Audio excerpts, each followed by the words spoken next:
The year is 1995, and it was a significant year for the Santa Fe Railway, as due in a few months they were getting the rest of the brainstorm to create the Burlington Northern and the Santa Fe Railway. So around this time, ATSF was making their few ass purchases of locomotives before they would merge, which that would be C40-8Ws, which they bought about 2 years earlier, and then C44-9Ws, and along with the new SD75M'S. And the special thing about these locomotives, they were the last locomotives purchased by ATSF, and there were only 76 produced, making them pretty niche. So this video will be explained by the Santa Fe SD75M'S. So let's get started, shall we?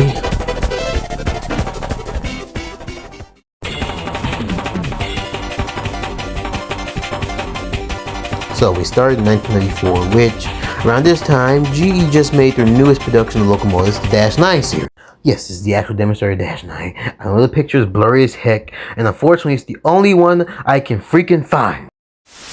Well, anyways, the -9 series is very popular for railroads, which railroads like Union Pacific, ATSF, Southern Pacific, and CNW all bought them around this time, and from EMD, even though by this point they're already producing the SD75M'S.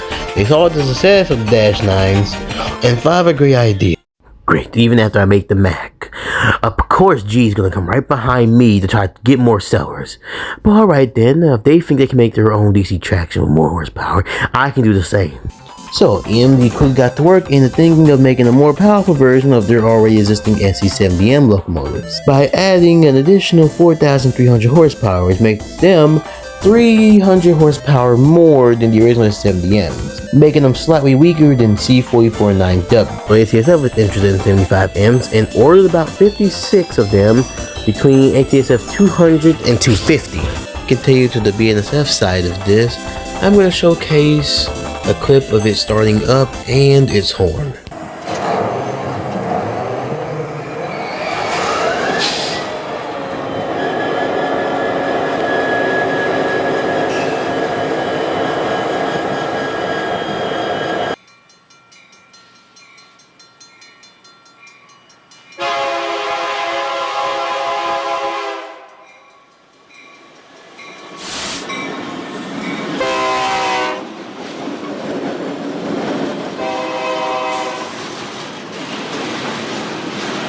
So as you know, on September 22nd, 1995, the ATSF and BN merged to create the Burlington Northern and the Santa Fe Railway. You know, that's my third time using it for videos like this, and I think you guys are getting annoyed by it. So anyway, due to the BNSF merger, all ATSF and BN power were under new ownership of the newly formed BNSF Railway.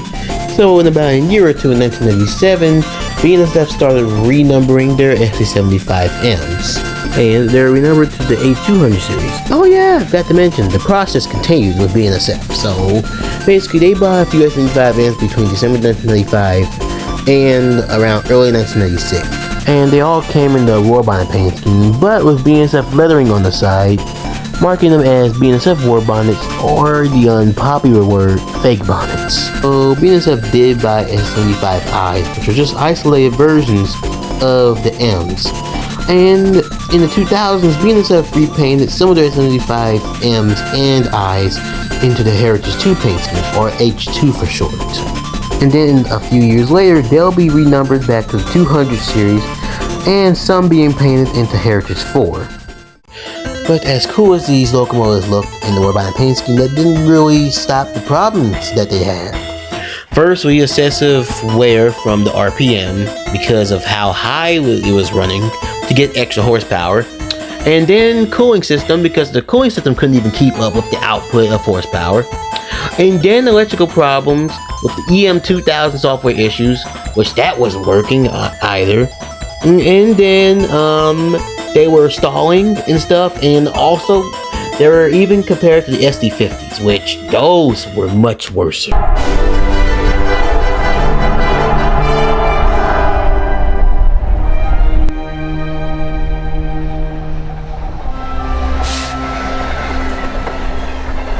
But overall, the SD75M and I's weren't as popular or successful as EMD wanted them to be, only selling around 280 to 283 locomotives total, with the rest of them being SD75I'S. Starting in 2013, BNSF started retiring most of their ex-ATSF SD75M'S and SD75I'S, with NS purchasing 7 SD75M'S, but quickly retired them in 2020 due to the problems they were experiencing.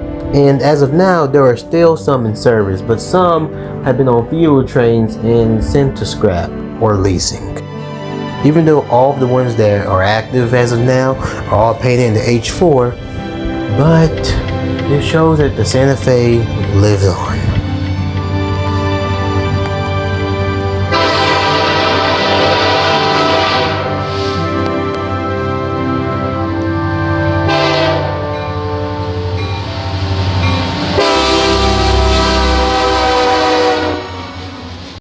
Well everyone, thank you for watching the video. And all I have to say is 2025 has been a pretty interesting year for all of us. And I'm excited to see what 2026 brings to all of us. So see you guys next year.